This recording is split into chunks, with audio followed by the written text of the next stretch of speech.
Folks, the Murray cod is an Australian icon of our piscatorial species. Everyone thinks it's only in the Murray, but it's elsewhere, particularly at a place called Bridgewater on Loddon.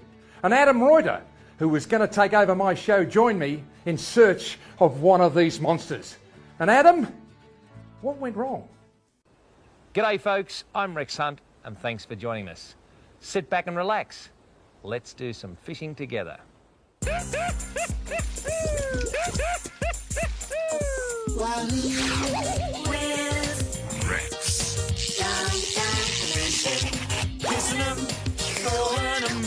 Oh, thank your mother for the rabbit. Oh, unbelievable, folks.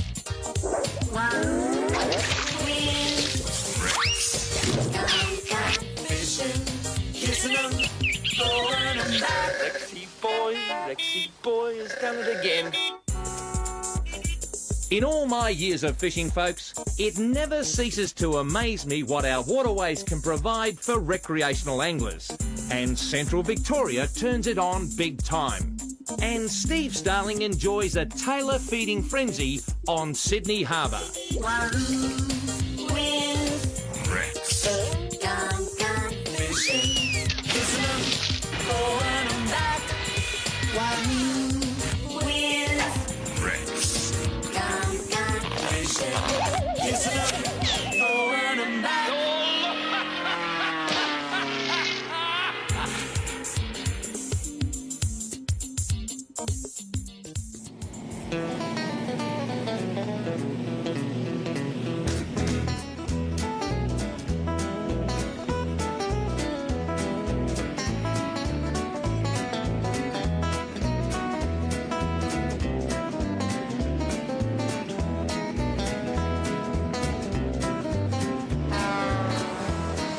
Welcome to Bridgewater on Loddon. A one-horse town maybe, but the folks of this country hamlet are enjoying a veritable angling feast. With the alarm clock still ringing in my ears, let's explore the Loddon River together.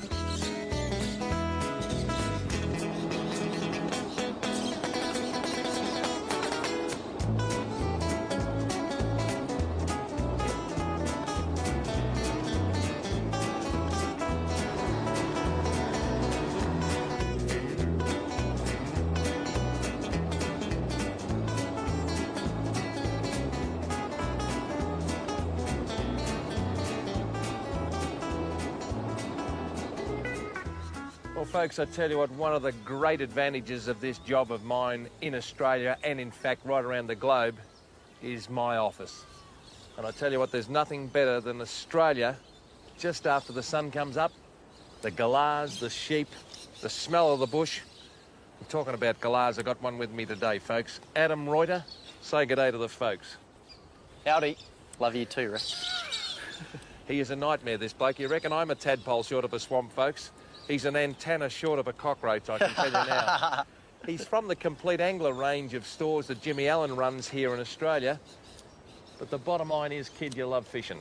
That's the idea. Now, can you convey down that lens what you said to me on the way up here, what you'd like to do by the time you're 35? By the time I'm 35, I'm going to be standing in that bloke's shoes. I tell you what, I hope they're not cement, folks. If that ain't confidence, I'm not bald.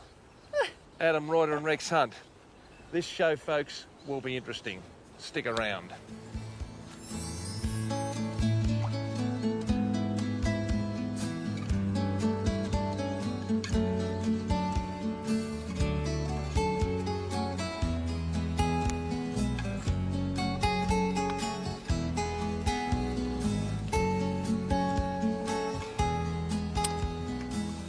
You know, folks, using the state-of-the-art fishing gear is what the enjoyment of the complete experience of angling is all about. These snags are the home of yellow belly, Murray cod and redfin. Now, if I was to just cast out there normally like I would for trout and just sort of wind in like that, I'm not in the strike zone long enough, particularly in some discoloured water, for the fish to have a real good look at the lure. Do you want a tip from a pro, old boy? Yes, young man. That's it. When you cast your lure out, just get it out there. Go about half a dozen turns to get it down to its swimming depth, and then stop. And then Jig, jig, the rod tip. Jig, jig. Jig, jig, yes. So, Jig. jig, jig. I'll try it.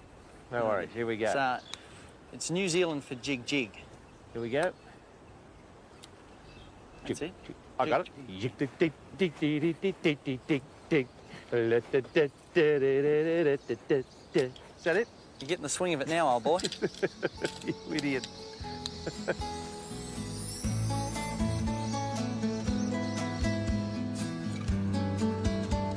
Look at the action. Hey? The action of it. Real, isn't it? Oh, these lures are nuts.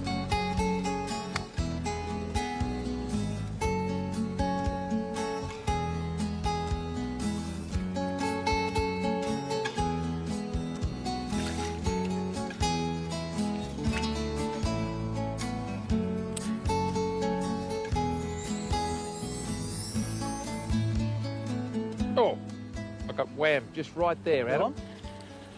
Right there. Oh, gee whiz. Now, he's taken me under a snag. I've got this little electric. It's nice and quiet. Now, fish has come out of the snag there now. I tell you what, he whammed that as if there was no tomorrow. They give you a good thumping. They do give you a good thumping. No I tell you dramas. what. Look out. Oh, Wacko. action stations. I tell you what. Oh, God. Adam, I'm a bit disappointed in you. Why is that, mate? Have you got a bigger net? Well, I tried, but now it is. Oh, look at this. Oh, he's a Look at this lovely cod. big fish.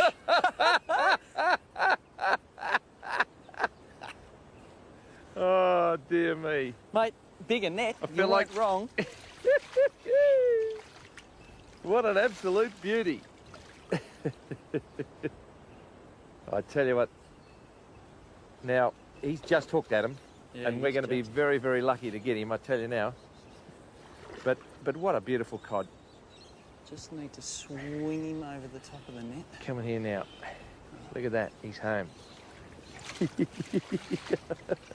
Look at that. Well, isn't that fantastic? What a lovely big fish. A beautiful big fish. Yeah. Tell us a bit about the Murray cod of the Loddon River in central Victoria. Well, he's a stocked beast, thankfully, for our Victorian fisheries. Yeah. There were already a population in here, of course, but Yes. just get rid of that hook out of there. But the fisheries have been kind enough to stock both your yellow belly and your cod in here, which Yeah. is good for us fish folk. But thankfully, this place doesn't see that much pressure, and I suppose that's why this bloke is as big as he is. I've got But this is probably one of the biggest cod I've seen. Look at that. Johnny Ellis's stump jumper. I tell you what, for a Murray cod lure, there's none better. Look how big Adam, he is. that is a serious fish, isn't Mate, it? that is a dead set serious fish. I don't know how much he'll weigh. He's a monster, though. Well, I just happen to have a lie detector here, mate. So if I can get him by the jaw, I tell you what, the teeth Yeah, are you wanna watch serious those? teeth. They are nasty Aren't they? pieces of work. He is a serious fish. Now, open up your mouth, mate. I bet you it's a big bardy grub or something, Oh, he'd have a few good He'd, carp in his guts, I reckon. for sure. Yeah. 7.7 kilos. 7.7 kilos is about 17 pounds. Yeah, in the Ulster. That's good. Well, I tell you what, folks, this is a... We'll be right, folks. These are very hardy fish, aren't they? They are, Let's yeah. explain. A lot of folks sort of worry about whether these fish live, you know, when you release them. But these are hardy fish. These are Australian fish. And what we've done, we've nearly wiped them out. The introduction of European carp, man's constant need to improvise and to extend his horizons have taken some of the true habitat out of these magnificent areas. Now, what we're going to do is release him. But this is a great win for the Victorian fisheries, I tell you what. Huge win for him. Look at Now that. look at the roof over the tool shed there, mate. I tell you what, a beautiful Murray cod from the Loddon River here in central Victoria. Come on, mate, I'll give you a bit of a tickle on the tummy. And look at that. There he is, he's out of it. And those people watching right around the globe. The Murray cod is a symbol of Australia, what we believe is a very special country. Why don't you come and see for yourself?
G'day folks, and thanks for joining us. Tonight we catch up with the human broomstick Kay Bush, and we take a look at the trout at Lake Jindabyne in New South Wales' Snowy Mountains.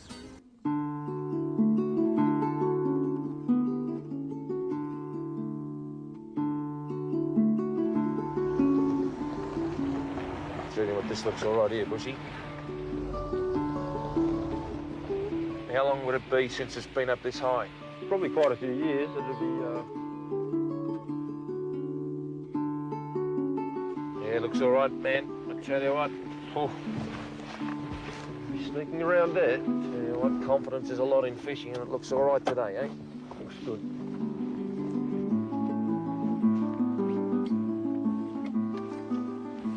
Well, folks, you know, I've been fishing for nigh on 40 years and I always get that feeling. It's the feeling of anticipation. I've got the human broom with me, Bushy. This is your home territory, mate. Jindabyne often plays second fiddle to its more famous brother, Lake Yukonbean, because Yukonbean probably made its name in the 60s and 70s as the absolute mecca of trout fishing on the mainland of Australia. Yes, Rex, but it's a bit underrated, I think, Jindabyne. It's a much better lake than people think, especially when the water's high like this, because it doesn't happen all that often. Well, there's a little bit of chop on the water and the boats can wait for another day. We really don't need to take any risks up here. It's pretty brisk and we're dressed accordingly. And we hope behind us, that flooded area, well, we hope there's a trout for us, Bushy. I've got some nice Melbourne worms. What do you think? I think we're going to kill them, Rex. 50 cents each way, folks, because with the broom, we're always in with a chance. Have a look at the way this vegetation's starting to rot with the new water coming up. Oh, it's fantastic seeing it up this high, Rex, after all this time. I tell you, I reckon it's not beyond the realm of the possibility to see a tailing fish in here. No, you'd expect them to be in here mopping up some of this stuff, the flooded food. Head down, backside up, you know. Yeah, sure, you do. I tell you what, you talk about challenges, these little bulrushes, well, that's the sport of fishing, isn't it? People just sort us right out.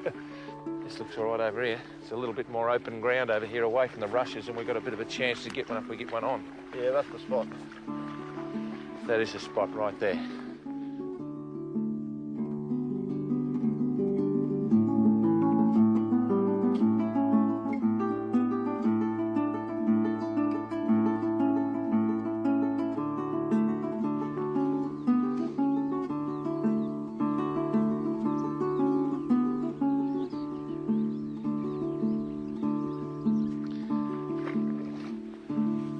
I reckon paying attention to detail, folks, is very, very important in fishing. It really means a lot at the end of the day. Now, I've got a rig out there with a worm and a running sinker, and I don't know what's going on. A few yabbies in the impoundment might have been nipping away at the ends, so I like to check that I've always got a good bait working for me. Now, behind me, you can see there's a lot of vegetation. It's very dense, it's very, very rough. All these rushes and thistles sticking up, and it's the same under the water because it's just flooded up here in the last few weeks. So if I was just to retrieve normally, she'd be all over Red Rover as far as the hook and sinker is concerned.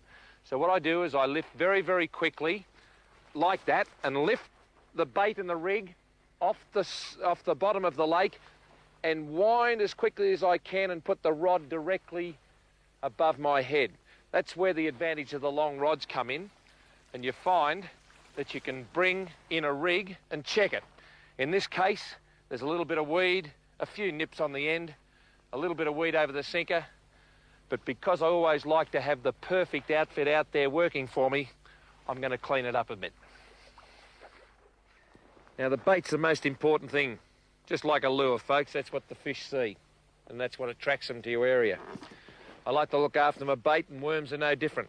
And they're hard to get, particularly in the middle of summer when they're all down about 400 mile under the surface. Now, they've got to be moist, not wet. I use some old face washers that Lynn's thrown out in the old laundry basket. I hope she threw them out, because if she hasn't, I'm in trouble. A bit of peat moss, which is readily available from around the nursery areas. You might line your hanging basket with it or mulch it, but it's a perfect mulch for a big box of worms.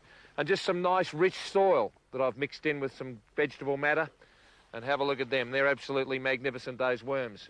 Now, the secret is to give the trout something to look at. And I like to put 2 or 3 of these, but these are genuine snakes, folks.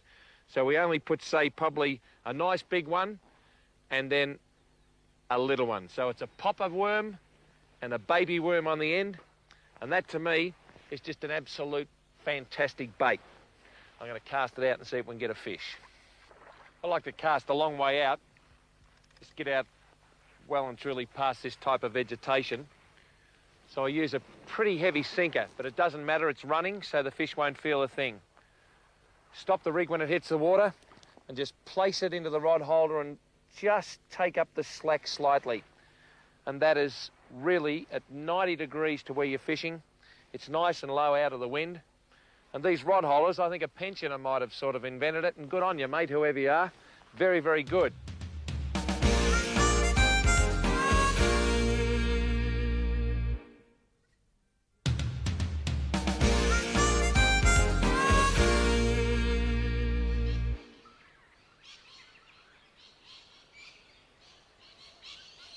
Bushy, you're on. Oh, he's gone around a stick, Rex. Oh, gee. He's a big thumper too. Is he? Oh, he's caught around the stick. It's no good being with the fish, ain't one. So we could have fished on that bank where there's no vegetation, folks. And yibbity, there's no fish. So you've got to get in here with the fish. I've still got him, but he's wrapped up around a stick. Well, Bushy, it's -3 degrees. What about going for a dip? Well, looks like we might have to. Folks, you've got to understand, this is summer, but it's -3 degrees this morning. My fingers are like, well, you know what. And there's Bushy. Have a look at him. Is he a marvellous man? I tell you what, we've got the radio mic off him, and he is desperate to get this fish that he's taken his rod at 1,000,000 miles an hour. Now, that is very keen, folks. I'm telling you, there's snow on them there hills, and it's absolutely freezing. You are an idiot. How are you going? Look at that. Oh, that might go. Look at that.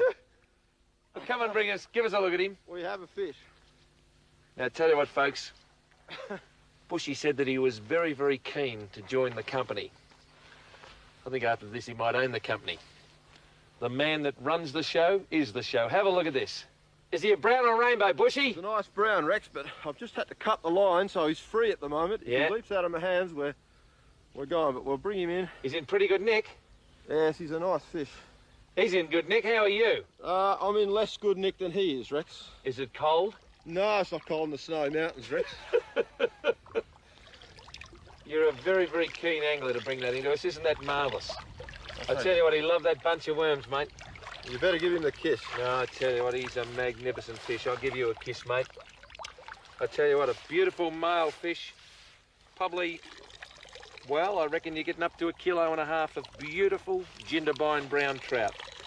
Perfectly formed. Will we let him swim free, Rex? Of course he is, mate.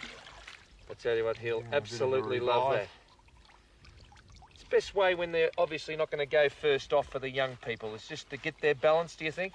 Yes, you just leave them in the water, just wrap him around, don't squeeze him too hard, and he should swim off. Just give him a little bit of a rest. Just work him so that the water goes through his gills. Yeah. And the hook you've left in him, he should be I've able to left get the that. hook in him. Yeah. Oh, yeah, look. He's swum. Beautiful. And there he goes down there. Now that is a desperate effort, I'll tell you what. Congratulations, son. Well, he's won me, Bushy. I'm certainly not going to do it myself. They say this is Rex Hunt Fishing Adventures. It's more like One Flew Over the Cuckoo's Nest, you idiot. You do have to be crazy. He is.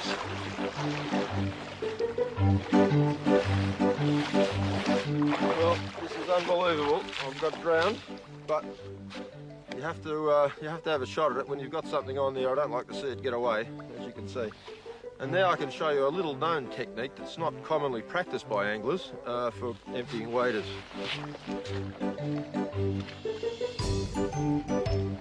It's a terrific technique for the Snowy Mountains when it's about 2 degrees.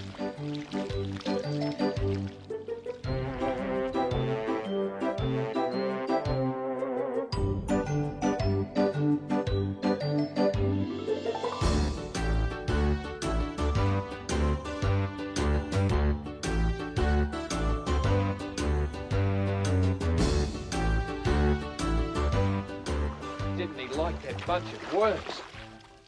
Didn't he love that bunch of worms? Oh, what a good fish. A beautiful brown. Oh, folks, I tell you what, I never ever tire of this. Now, At home, a lot of you will say, oh gee, how's he going to get this in? A lot of you do carry a net. But to be quite truthful, I don't want to be blunt or rude. I reckon sometimes a net can be just a little bit of a disadvantage because you start swishing around with it and yee-hoo, wagons ho. I reckon the easiest way is to beat your fish. Now, he's not going to go anywhere. I've got 6-pound line. He's just giving his last little bit of a go, but he's a nice fish. He's not far under a kilo. He's scoffed that bunch of worms like there's no tomorrow. And really, I'm going to let him go, but I wish I could talk trout language. But I'll just show you that it'd be quite easy to just play that fish out. The rod's doing all of the work. It's acting like a giant shock absorber. And you see, they're the problems that you've got, but you can control it completely with one of these longer rods, and that's why I always use longer rods. A beautiful little fish, a beautiful little male. Look at the spots and that golden body. And the best way is to just keep his head out of the water and you can just beat him like that. Just like that, and the fish is yours. Now that's a beautiful kilo fish. I just wet my hands. Have a look for the hook. No, she's far too far down there. So the hook's still in him. The line's gone. He'll get round to that hook in a day or two. It's only very, very sort of minor bronzed hook, and we'll just let him go just like that. And didn't he go at 100 miles an hour? So there you are, folks. Bushy, I tell you what a unique way it was of getting rid of the water. But Lake Jindabyne, folks, it's not bad at the foot of the snowy mountains. And if you call in, it's certainly worth a try. Look at that, a beautiful mud crab, fresh from tropical waters, and he's going to be absolutely delicious. But catching him's only half the problem. I then have to look after him until I can catch enough of his mates to make a meal. Now, he can inflict a nasty wound on me with those powerful claws, and also if I put him in a fish box with a few of his mates, they'll tear each other to pieces because they're a very territorial animal. So the best thing to do is to tie mud crabs up. Now, to do that, I'll need about 70 or 80 centimetres of stout cord. I'm just using some of this green packing twine. Then I put the crab on the ground and hold him down with my foot. All good Queensland crab tyers use bare feet, and most of them have still got all their toes, so it must work. Now, it's just a matter of finding the middle of the cord and taking it under what would be the crab's chin if he had a chin, and then around behind these two big powerful arms with the claws on the end, and into his wrists, if you like. And pull the claws back hard against his body. You can see I've already immobilised them. And then I take them under his back flippers or swimming legs. And at this point, I lift him up, spin him around, and using my toe to hold the middle of the cord, just tie a couple of double granny knots. Nothing very flash about it. Another one to finish off. And as you can see, he's now perfectly safe. I can put him in a box with any number of other crabs